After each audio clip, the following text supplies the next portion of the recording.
Hai guys, apa kabarnya nih kalian hari ini ya? Semoga dimanapun kalian berada selalu dalam keadaan yang sehat ya. Nah, balik lagi sama Selfie di podcast seri sejarah. Tapi kali ini podcastnya bakalan spesial banget nih, karena Selfie gak sendirian, tapi ditemenin sama tamu spesial nih. Siapa lagi kalau bukan Bapak Ridwan. Apa kabar ya Pak? Kabarnya Hai. juga baik ya. Ya, tentu saja Bapak. Halo semua, halo guys. Hai. Salam jumpa kembali dengan saya juga ditemani Selfie. Nah, itu dia guys ya. Hari ini Kak Selfie gak sendirian ya, karena tentu aja ada tamu spesial. Nah, Pak Ridwan ya, kalau ngomongin tentang Indonesia merdeka gitu ya Pak Ridwan, siapa sih masyarakat Indonesia yang gak hafal nih sama tahun merdekanya Indonesia ya, tanggal, bulan, dan tahun. Kayaknya semua masyarakat Indonesia ini udah hafal ya, 17 Agustus tahun 1945. Betul Pak Ridwan? Betul, apalagi momentumnya ya kayaknya pas banget. Betul. Di saat kita menjelang perayaan HUT kemerdekaan RI. Betul, Nah, Bapak. kira-kira yang kita akan bahas, apakah benar di sekitar itu Kak Selfie? Iya, betul Bapak. Nah, tapi nih Pak Ridwan ya, kalau ngomongin tentang kemerdekaan Indonesia, pasti gak lepas dong sama yang namanya para pahlawan nasional. Bener gak sih Pak? Benar, seperti yang sekalian atau mungkin para penyimak Betul, yang namanya podcast penonton kali ini melihat. tentunya bahwa pahlawan nasional kita kan banyak kategorinya ya kayak dari Betul mulai Bapak. pahlawan pergerakan nasional, pahlawan revolusi, Wah, banyak pahlawan banget ya, Pak. proklamasi dan sebagainya. Ya. Oke, jadi pahlawan itu terbagi-bagi lagi ya Pak Betul, ya. betul. Oke. Nah, tapi nih Pak Ridwan, kita akan membahas tentang Albert Einstein yang ternyata punya peranan penting dalam kemerdekaan Indonesia. Iya betul. Tapi kalau yang Selfie tahu nih Iya. Pak ya, Albert Einstein itu kan ilmuwan fisika nih Pak, dari betul. luar negeri, kalau nggak salah dari Jerman gitu ya Pak ya. Orang fisikawan Nah. yang terkenal dengan teorinya ya Kak ya. Betul Bapak. Nah, lalu apa hubungannya nih Pak sama kemerdekaan negara kita? Kayak Jerman sama Indonesia jauh banget. Terus kan Jerman juga nggak pernah jajah Indonesia mungkin ya Pak ya. Yang kita tahu kan hanya Belanda, Jepang, ya. Portugis gitu ya Pak ya. Nah, sobat belajar ya, kalian nih guys pasti udah penasaran banget ya. Apa nih hubungannya antara Einstein dengan kemerdekaannya Indonesia nih ya? Betul, Relasinya apa nih Betul. ya? Kalau udah penasaran banget, tentu aja kita bakal bahas di sini sama Pak Ridwan. Jadi jangan kemana-mana ya guys, tetap di sini di seri podcast sejarah.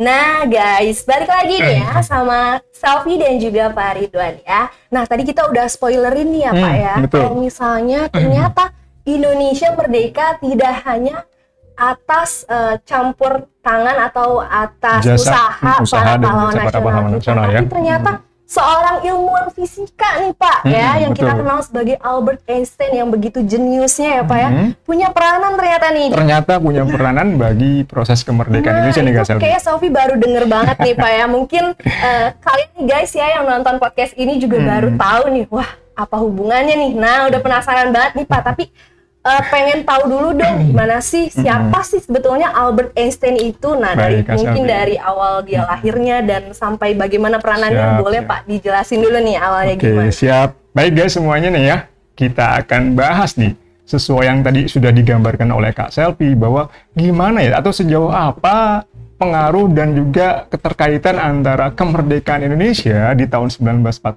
yang kita akan rayakan dalam waktu dekat ini dengan yang namanya tokoh yang namanya Albert Einstein sendiri.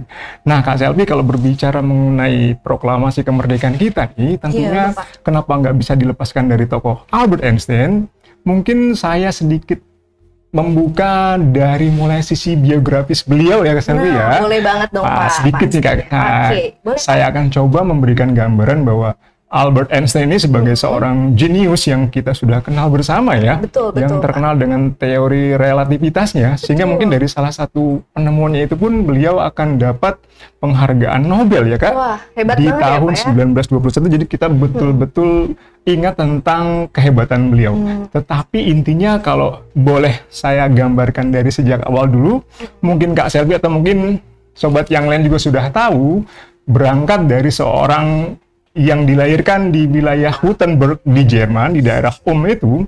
Jadi Albert Einstein ini Kak Selvi dan sobat semua merupakan keturunan ras Yahudi ya, yang memang memiliki keterbatasan dalam masalah di masa-masa pendidikannya di awal. Mungkin kalau kita bilang di zaman-zaman ketika Albert Einstein masih SMP ya, dan memang dari sejak kecil memang diketahui secara luas Einstein memiliki keterbatasan dalam hal misalkan dianggap seorang siswa yang kemampuannya masih di bawah rata-rata gitu ya. Tapi kita jadi teringat nih Kak Selvi, betapa seorang ibu ya, ibu yang betul-betul kita sangat hargai perannya dalam kehidupan dan sosialisasi dari seorang anak nih, kelak akan mengubah sisi yang namanya Einstein yang tadinya begitu terbelakang Kak. Karena dalam hal ini diriwayatkan di beberapa sumber ya. Sobat mungkin juga sempat dengar ya bahwa Einstein punya keterbatasan bahkan sampai dianggap telinganya kurang berfungsi dengan maksimal. Dari kondisi itulah nih Kak Selvi akhirnya mendorong atau memotivasi sang ibu Pauline Koch ini, Pauline Koch gitu, kita menyebutnya, untuk lebih meningkatkan yang namanya pemberdayaan dalam diri sang anak. Sehingga dari proses yang sang ibu lakukan, dari mulai mengenalkan sang anak yang memiliki keterbelakangan dan keterbatasan ini, melalui pengembangan bakat di bidang seni nih Kak.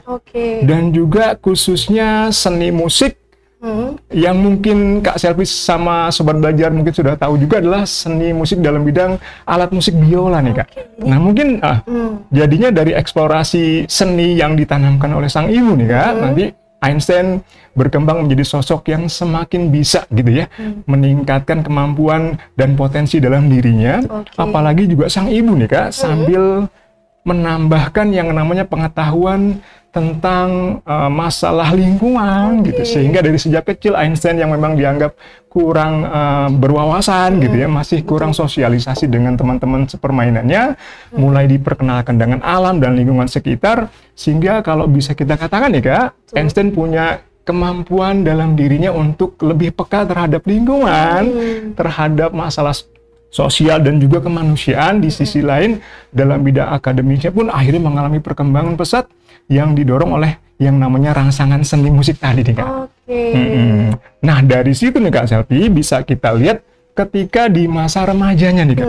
Ya mungkin bisa kita bayangkan ya Kak Selvi, seorang remaja layaknya si Einstein ini, bisa kita bayangkan masa-masa ketika mencari identitas jati diri gitu ya, ketika dia masih duduk di bangku SMP pun dikenal sebagai siswa yang bermasalah nih Kak, yang suka troublemaker mungkin di kelasnya ya. Jadi bisa kita bayangkan sering ngelawan guru gitu ya, dan sering meninggalkan tugas-tugas yang diberikan oleh sang guru, dan terkesan dia egois, hanya mengikuti bidang atau mata pelajaran yang dia senangnya aja dan yang dia suka aja, sering melakukan tindakan membolos di kelas.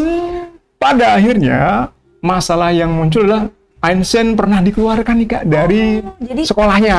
Di DO gitu ya? Kurang lebih kita bukan di skor lagi karena sering melakukan pembangkangan lah ya. Nah akhirnya nih Kak, pada suatu masa ketika akhirnya Einstein duduk di bangku SMA, itu pun termasuk kategori siswa yang mengalami kelulusan SMA secara penuh gitu. Sehingga nanti akan menjadi bersyarat Pak, karena mungkin dalam hal ini pengalaman di bangku SMA-nya pun tidak jauh berbeda. Ketika di masa Einstein di bangku SMA tersebut juga sering melakukan yang namanya tindakan pembangkangan hingga membolos, sehingga yang namanya kelulusan buat Einstein menjadi sebuah masalah yang kelak akan membuat dia terhalang masuk ke bangku perguruan tinggi nih Kak. Kurang lebih gitu ya. Akhirnya pada akhirnya sendiri Einstein bisa masuk ke perguruan tinggi yang mungkin kita bisa telusuri dari mulai pendidikan di Swiss gitu ya, di bidang teknik, hingga akhirnya setelah beliau lulus, Einstein lulus dari pendidikan di teknik itu, sempat juga berkarir pada bidang hal yang berkaitan dengan masalah paten. Tentunya paten terhadap produk-produk yang berkaitan dengan masalah fisika nih Kak. Dan disitulah di masa-masa ketika Einstein mengembangkan dunia karir yang berkaitan dengan yang namanya keahliannya nih Kak, sempat akhirnya beliau melakukan yang namanya penelitian dan pengembangan di bidang fisika dan juga matematika nih Kak. Sampai akhirnya Einstein berhasil mempublikasikan Kak hasil penelitian beliau di sekitar masalah teori yang namanya relativitas itu, Kak. Oke. Nah, yang kita kenal sebutan teorinya IMC kuadrat gitu ya. Jadi hubungan antara energi dengan massa nih, Kak. Yang dipublikasikan pada tahun 1905 pada awalnya dan akhirnya secara resmi dirilis ke dunia internasional pada tahun 1916, Kak. Dan pada tahun 1921 nanti, Kak Selvi, Einstein kelak akan menerima hadiah Nobel dalam bidang ilmu fisika, Kak. Oke, jadi itu apakah itu berkat dari teori tadi, Pak, yang akhirnya dipublikasi? Iya, Kak Selvi. Jadi memang salah satu pencapaian Einstein ya dalam bidang fisika tadi berkaitan dengan pengembangan teori relativitas dan mungkin ada bidang-bidang yang lebih spesifik lagi gitu. Tetapi intinya dari prestasi Einstein di bidang fisika itu akan membawa kepopuleran beliau ya dalam bidang fisika khususnya dan secara umum di dunia internasional nih, Kak Selvi. Sampai akhirnya nih, Kak Selvi, memasuki era 1933 tepatnya, di kala dunia sedang mengalami perubahan pasca terjadinya Perang Dunia Pertama nih, Kak. Nah, kalau kita berbicara mengenai Jerman sendiri, di tahun 1933 tuh Kak, ada perubahan pasca naiknya Hitler nih, Kak. Mungkin Kak Selvi dan juga sobat semua masih ingat ya, yang namanya Adolf Hitler naik ke yang namanya pucuk pimpinan di Partai Sosialisme di Jerman, kan, Nazi itu di tahun 1933, yang mana nanti kelak akan membawa dampak perubahan besar bagi diri Einstein sendiri, Kak. Sehingga akhirnya Einstein pada akhirnya terpaksa harus hijrah meninggalkan Jerman menuju ke Inggris, Kak. Jadi menarik sekali ya, Pak Ridwan. Kurang lebihnya Kak, tapi perjalanan. Betul ya, tadi kita udah kenalan nih siapa sih Einstein yang tadinya awalnya dianggap sebagai remaja yang troublemaker ya. Terbelakang sempat gitu ya, Kak, ya, pada masa kecilnya. Mungkin beberapa gurunya juga menganggap bahwa beliau ini tidak akan sukses seperti itu ya, Pak ya. Tapi bisa membuktikan. Benar, melalui sosok peran ibu juga ya. Tentu saja, peran ibu yang sangat penting luar biasa peran ibunya juga. Nah, tadi Selvi sempat dengar nih, Pak, bahwa akhirnya tadi Einstein itu berpindah dari Jerman itu ya, Pak. Nah, apa sih sebetulnya yang menjadi pemicu Einstein itu berpindah? Apakah karena tadi ada Nazi pas saat Perang Dunia? Lalu seperti apa memangnya keadaan saat itu gitu, Pak? Iya, Kak Selvi. Jadi pertanyaan bagus banget tuh. Apa sih yang sebenarnya menjadi faktor pendorong ya, Kak? Atau mungkin memaksa Einstein harus meninggalkan tanah kelahirannya di Jerman? Tentunya ini akan berkaitan nih, Kak Selvi dan juga sobat semua, dengan kondisi yang sedang terjadi di Eropa pada umumnya dan Jerman khususnya nih, Kak Selvi. Khususnya sejak Partai Nazi dipimpin oleh tokoh yang kita sudah kenal ya, namanya Adolf Hitler. Nah, di masa Hitler menjadi kanselir sekaligus pemimpin Partai Nazi tadi, Partai Sosialisme Jerman, di mana kita mengetahui nih, Kak Selvi, bahwa Partai Nazi sendiri adalah sebuah partai yang berusaha mengembangkan ideologi namanya ultranasionalisme, Kak. Mungkin Kak Selvi dan juga sobat semua pernah dengar ya, bahwa yang namanya paham atau ideologi ultranasionalisme itu berdasar pada paham nasionalisme tetapi terlalu berlebihan, Kak. Terlalu tinggi. Jadi semangat cinta tanah air dan mengagungkan bangsanya terlalu berlebihan. Nah, dampaknya nih, Kak Selvi, akan mendorong bangsa Jerman menganggap sebagai bangsa yang paling unggul. Wah, ini kalau yang lain dianggap sebagai bangsa inferior. Bangsa Jerman sebagai bangsa yang superior nih. Nah, dari kondisi ini, Kak Selvi dan juga sobat semua, bahwa kelak kecenderungan muncul bahwa bangsa Jerman di bawah pimpinan Hitler ini akan menganggap bangsa Jerman sebagai pemimpin segala bangsa dengan semboyannya yang sangat terkenal nih, Kak Selvi. Deutsche über alle. Wah, bahasa Jerman ya. Deutsche über alle. Jadi kurang lebih pemaknaan kalau dalam bahasa kita sehari-hari, bangsa Jerman di atas segala bangsa gitu ya. Nah, semangat yang kita bayangkan sebagai gambaran chauvinisme, menganggap sebagai sebuah bangsa, golongan atau kelompok yang lebih unggul dari bangsa lainnya, kita anggap sebagai sebuah pandangan yang berbahaya nih, Kak. Buat yang namanya eksistensi perdamaian dunia. Karena nanti ujung-ujungnya Hitler ingin mengarahkan ambisi memperluas kekuasaan di Eropa khususnya dan dunia pada umumnya nih, Kak. Nah, perluas kekuasaan. Betul. Atau yang kita kenal dengan istilah politik ekspansionisme, Kak. Politik ekspansionisme inilah yang kelak akan disandingkan dengan yang namanya upaya pemurnian ras gitu ya. Bangsa Jerman harus menjadi bangsa pemimpin tertinggi di dunia yang berhak untuk memimpin dan menjajah dan tanda kutip bangsa-bangsa lain nih Kak. Sehingga dalam hal ini didasari oleh pandangan yang namanya pemurnian bangsa ras Arya Kak. Kemudian ada politik ekspansionisme, dan kalau mungkin Kak Selvi dan juga sobat semua juga menanyakan kenapa sih Kak Yahudi gitu ya, bangsa Yahudi begitu dibenci sama Hitler khususnya dengan bangsa Jerman pada umumnya. Diduga kalau kita melihat konteksnya ada kaitannya dengan yang namanya semangat ultranasionalisme yang dikembangkan Hitler tadi Kak.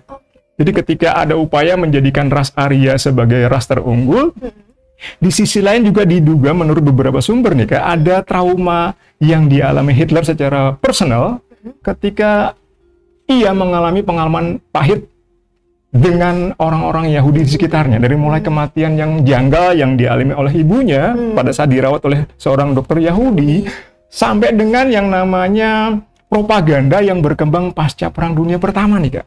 Propagandanya agak-agak sedikit membuat bangsa Yahudi citranya jatuh ya, karena dianggap bangsa Yahudi bertanggung jawab nih Kak terhadap kehancuran perekonomian atau krisis ekonomi yang dialami bangsa Jerman pasca Perang Dunia Pertama. Nah dari situlah Kak Selvi dan juga sobat semua, setidaknya yang mendorong akhirnya seluruh ras keturunan Yahudi di Jerman di bawah ancaman oleh rezim Nazi dipimpin oleh Hitler tadi, tak terkecuali Einstein ini Kak. Sehingga Einstein itu kan tadi keturunan dari Yahudi juga, ya, betul. Sehingga akhirnya mendorong dan membawa ia harus hijrah keluar, awalnya ke Inggris, ke London, dan akhirnya hijrah ke Amerika Serikat di New York. Kurang lebih seperti itu Kak Selvi. Jadi karena ada ancaman rasa takut nih bakalan diikut genosida kan, dimusnahkan bersama orang Yahudi lainnya. Tepatnya ya, dengan yang kita kenal, atau mungkin Kak Selvi juga mendengar istilahnya Holocaust gitu ya, antisemitisme dan juga semangat untuk memusnahkan secara sistematis bangsa Yahudi khususnya di Jerman nih Kak.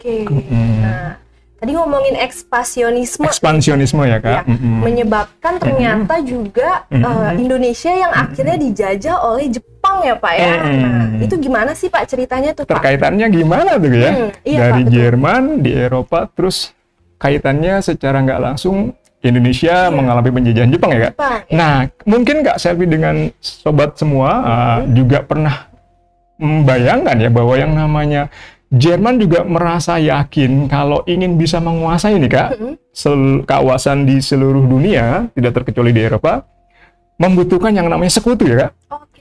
Jadi, bener, aliansi gitu ya, politik mencari kawan itu sangat penting dalam percaturan politik dunia pada waktu itu. Konteksnya jadi Jerman mencari aliansi yang akhirnya Hitler menemukan dua aliansi yang penting. Di Eropa sendiri ada yang namanya Italia, di bawah pimpinan Benito Mussolini. Selebihnya di Asia Pasifik ada Jepang nih Kak, yang akhirnya membuat mereka punya visi misi dan landasan ideologi yang sama nih Kak, yaitu ideologinya disebut, kalau kita nyebutnya namanya tadi ultranasionalisme, atau bahasa sehari-harinya kita kenal dengan istilah fasisme.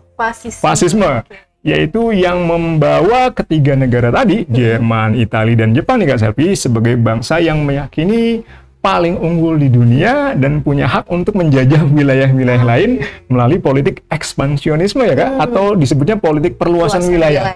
Nah, tidak terkecuali Jepang nih Kak Selvi, akan juga melaksanakan politik ekspansionisme di kawasan Asia Pasifik, termasuk kawasan Asia Tenggara, khususnya ke Indonesia Kak. Nah, dari kondisi itulah akhirnya mendorong upaya Jepang agar bisa menguasai wilayah-wilayah di kawasan Asia Pasifik, termasuk juga Indonesia, yang kita tahu nih Kak Selvi, Indonesia sebagai wilayah yang kaya akan sumber daya alam ya. Betul banget, dan rempah-rempahnya. Bener banget. Dan khususnya di era perang nih Kak Selvi, kita nggak lagi ngomongin rempah-rempah saja, tetapi juga masalah sumber daya minyak bumi, dan bahan tambang mineral yang sangat diperlukan dalam konteks perang tadi Kak Selvi.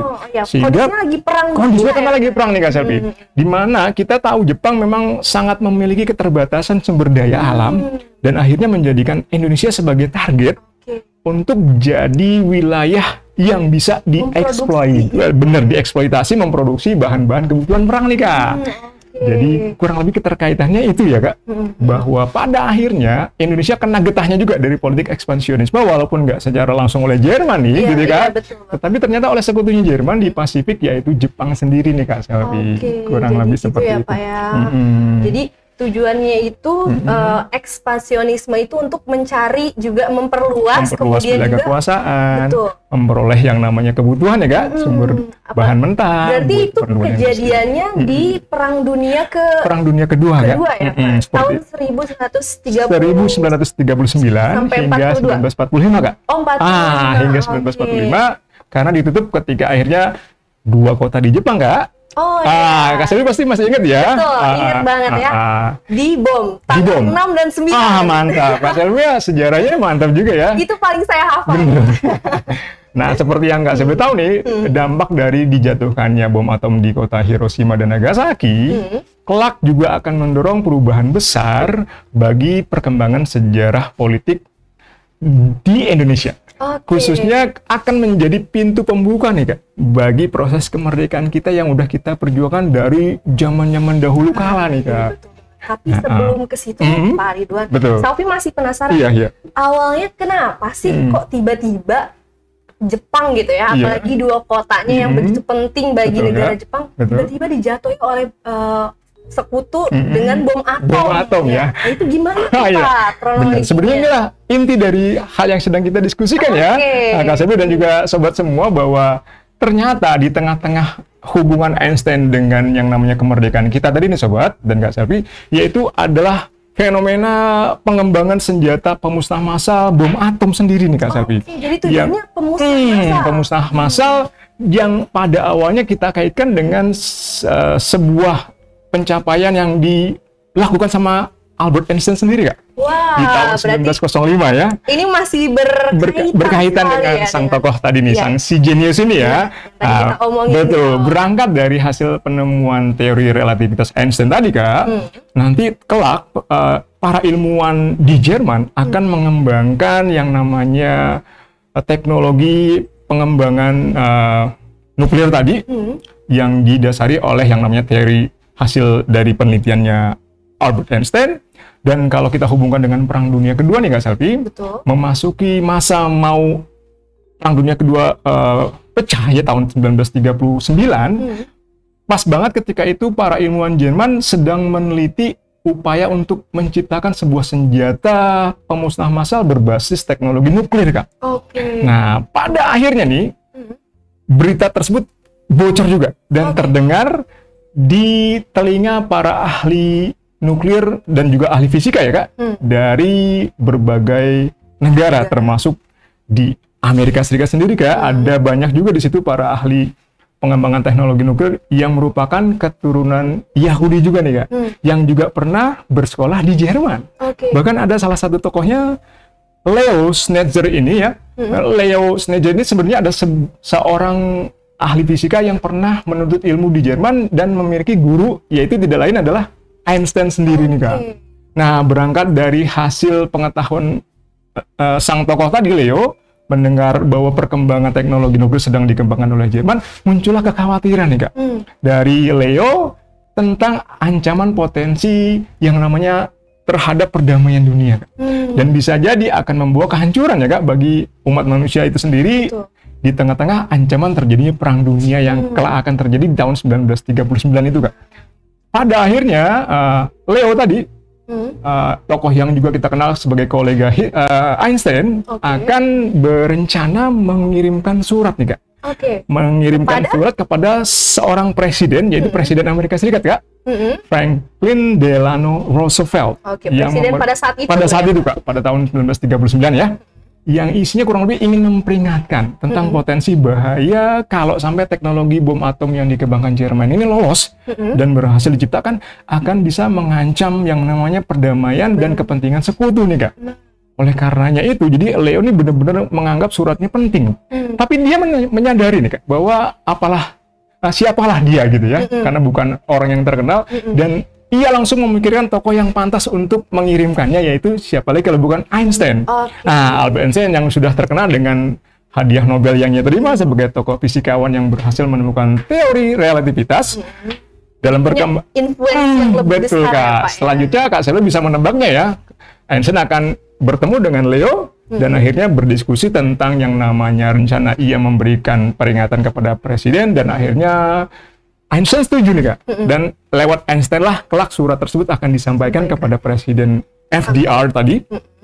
Dan kelak hasil dari itulah Presiden Amerika Serikat Franklin Delano Roosevelt akan meresmikan sebuah proyek nih, Kak. Disebutnya The Manhattan Project. Project Manhattan yang berupaya untuk mengembangkan teknologi senjata bom atom dari hasil penelitian yang pernah dilakukan oleh Einstein tadi, Kak. Kurang lebih seperti Tadi itu. apa, Pak, namanya? Manhattan? The Manhattan Project, Kak. Project Manhattan. Khusus untuk mengembangkan teknologi senjata atau bom berkekuatan nuklir nih, Kak. Gitu. Jadi itu adalah proyek yang dibuat oleh Presiden Amerika Serikat. Atas rekomendasi ya, Kak, dari tokoh-tokoh fisikawan, kolega Einstein juga ya. Kurang lebih seperti itu. Jadi pada akhirnya yang namanya Project Manhattan, Project Manhattan tadi, itu akhirnya membuahkan si bom atom itu, Pak. Iya, benar. Nah, jadi gimana tuh, Pak? Kalau kita bisa bilang nih, Kak Selvi, The Manhattan Project atau Project Manhattan ini adalah proyek rahasia yang kelak akan melahirkan produk yang sangat terkenal, bom atom, yang kelak akan dijatuhkan di kota Hiroshima dan Nagasaki. Nah, seperti mungkin yang Kak Selvi pernah pelajari juga waktu zaman sekolah ya, pasti nama dua bomnya ini sangat terkenal nih, yaitu adalah Little Boy, karena ukurannya agak ramping, dan The Fat Man ya agak-agak besar gitu dan agak gemuk gitu ya. Nah, dua jenis bom ini dari jenis bom atom uranium dan plutonium yang menjadi penutup dan membuat perang dunia jadi berakhir nih, Kak Selvi. Gitu. Jadi karena awalnya tadi ya Sobat Belajar bahwa ada ketakutan tersendiri ada ketakutan tersendiri. Betul, bagi pihak Amerika nih, karena diperingati bahwa ada bom ada potensi ancaman ya, Kak, ya. Ancaman dan akan bisa mengguncangkan perdamaian dunia, apalagi kondisinya lagi perang dunia ya, Pak ya. Akan terjadi ya, Kak ya. Malah itu sebagai peringatan, malah Amerika lah yang membuat bom atom itu dan untuk memusnahkan lawannya gitu ya, Pak. Nah, menarik nih ya, Pak Ridwan ya, bahwa saat bom atom tersebut diluncurkan ya, Pak, akhirnya launching gitu ya, Pak ya, launching di tanggal 6 Agustus dan 9 Agustus di kota Nagasaki dan Hiroshima ya, Sobat Belajar, yang kita tentu saja udah ketahui gitu ya. Nah, akhirnya ternyata membuat Indonesia ini mengalami the vacuum of power ya, Pak.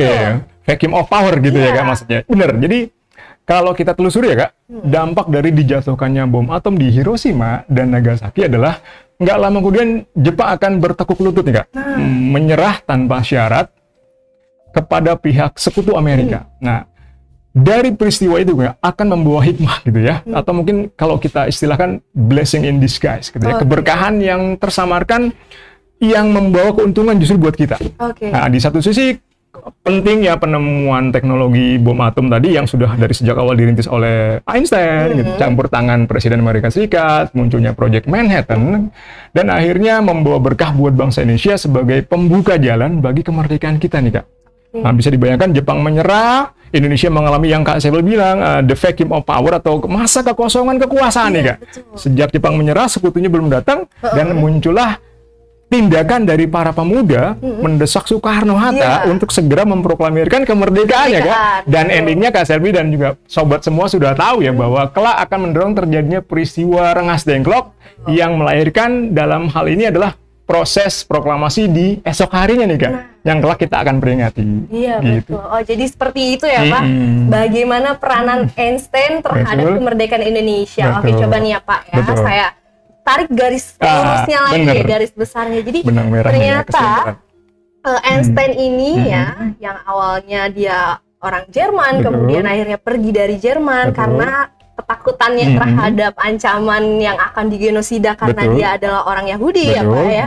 Kemudian pada saat beberapa tahun kemudian terjadilah perang dunia, kemudian adanya ancaman bahwa akan ada bom nuklir ya, sehingga Einstein pun menyampaikan ancaman tersebut kepada Amerika Presiden gitu ya Amerika. Pak, atas usul muridnya tadi itu ya betul. Pak ya. Koleganya ya Kak ya. Koleganya. Nah, Dan kemudian dari situlah ternyata Amerika justru malah yang membuat bom nuklirnya itu ya Pak ya, dan menjadi melalui pihak proyek yang mengakhiri ya, Nah, melalui proyek Manhattan tadi ya Kak. Manhattan tadi yang Betul. akhirnya membuat yang namanya Jepang sebagai lawannya ini bertekuk lutut. Betul. Sementara saat itu Jepang sedang menguasai wilayah Indonesia ya, apalagi Betul. menjajah gitu ya. Dan akhirnya keberkahan bagi Indonesia adalah kita nggak punya nggak punya penjajah nih, lagi Benar. kosong gitu dan ya Pak akhirnya ya. bisa menjadi jalan mulus kita buat merdeka. Tapi intinya Kak Selvi, kalau boleh saya tambahkan bahwa Oke. sebenarnya bukan berarti Einstein sebagai penentu utama bagi kemerdekaan kita tanpa bermaksud mengecilkan peran para pahlawan ya Kak Selvi. Tentu saja Pak. Jadi nggak semerta-merta seluruh negara di kawasan Asia Afrika bakal merdeka pasca bom atom itu Kak. Karena semua akan kembali lagi kepada peran aktif para tokoh nasional di negara masing-masing ya Kak, termasuk di Indonesia. Karena kalau berkaca di Thailand gitu ya, di negara-negara Indochina pun dengan dijatuhannya bom atom dan Hiroshima di Nagasaki tadi, tidak langsung membuat mereka negaranya merdeka Kak, tetap akan jatuh ke tangan penjajahan bangsa selanjutnya. Tapi yang membedakannya nih Kak, Indonesia punya tokoh-tokoh pahlawan yang keren-keren banget ya. Akhirnya itulah yang membuat kita jadi bisa merdeka Kak. Tetap kita akui para pahlawan nasional gitu ya. Betul. Perannya penting. Kecerdasan pahlawan kita yang Bener. bisa mengambil kesempatan Bener, ya Kak. Pak ya. Kalau misalnya kita nggak cerdas nih, Setuju. ya udah biarin aja gitu ya, nggak memproklamasi. Bener banget, Kak. Nah itu dia ya, sobat belajar ya. Obrolan kita di podcast seri sejarah tentang bagaimana peranan Einstein terhadap kemerdekaan Indonesia. Jadi seperti itu ya Pak, Kurang lebih, Kak Selvi. kronologinya. Wah, jujur ya Pak, ini memberikan pengalaman atau wawasan baru nih bagi Waduh, Sofi ya. Semoga siap. juga buat para kalian nih sobat belajar di rumah ya. Semoga ini bisa memberikan wawasan baru bagi kalian. Oke. Jangan pernah bosen buat nonton nanti ya next episode dari podcast seri sejarah. Dan see you next episode. See you guys. Bye guys.